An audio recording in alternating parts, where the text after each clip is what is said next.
Magandang umaga sa inyong lahat. Luzon, Visayas and Mindanao. Labi na sa ibang bansa, mga OFW.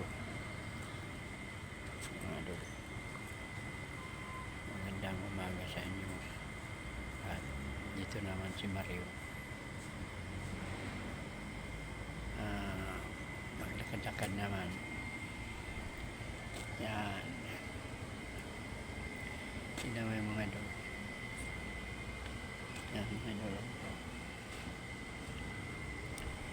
Yan, mga idol.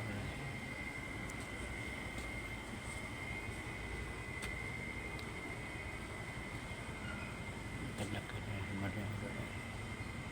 So, malapit lang. Yan, exercise naman. Araw ng Lunes, mga idol. Araw ng Lunes. Yan, araw ng Lunes. Yan,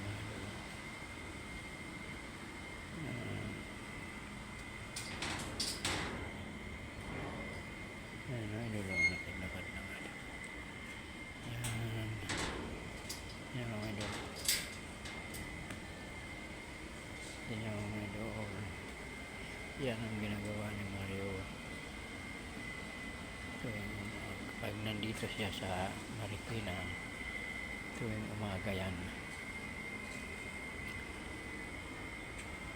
Yan mga idol. Nakilakad-lakad yan.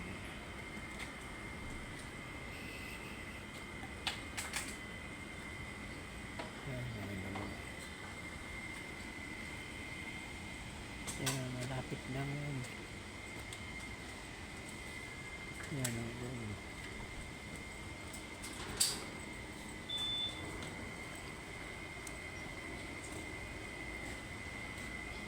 Lakad lang, idol.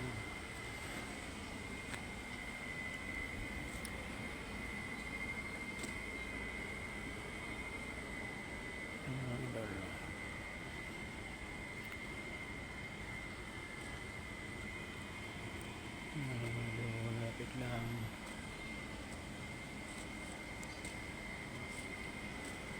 Yan ang gagawin niya mga idol.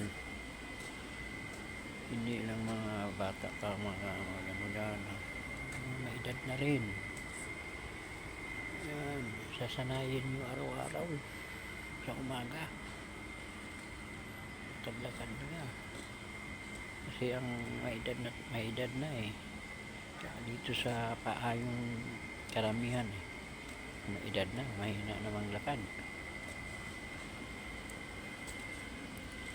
Kailangan ano yung mga buto ugat na yan. Yan ang mga igalaw-galaw yan. Kasi kung hindi mo yung igalaw-galaw yan, hindi natigas na yan, tamad na yan ang lakad kasi masakit na yung mga paa mo. Yan, mga paa masakit na. Ganyan ang ginagawa namin mga idol. Yan ang ginagawa. Yan ang ginagawa namin. Kaya ganyan idol. Yan, subukan nyo. Subukan nyo maglakad-lakad ng umaga. Sige, hindi lang umaga, hapon. Mga kaya ba? Bagay na huwag mo palagi dyan sa loob ng bahay. Mabuti kung sa probinsya tayo. Kaya lakad-lakad tayo dito sa Manila.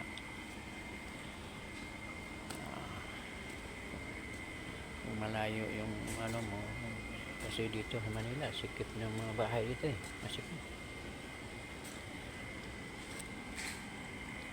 Kung marunong ka mo diskarte,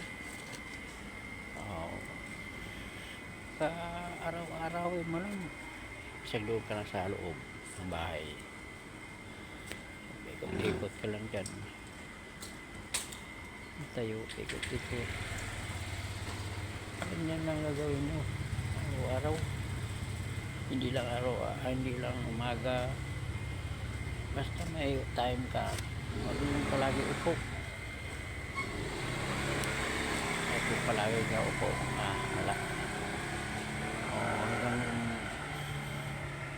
dito na lang po ako. Prepare naman kami pupunta sa trabaho. Bye.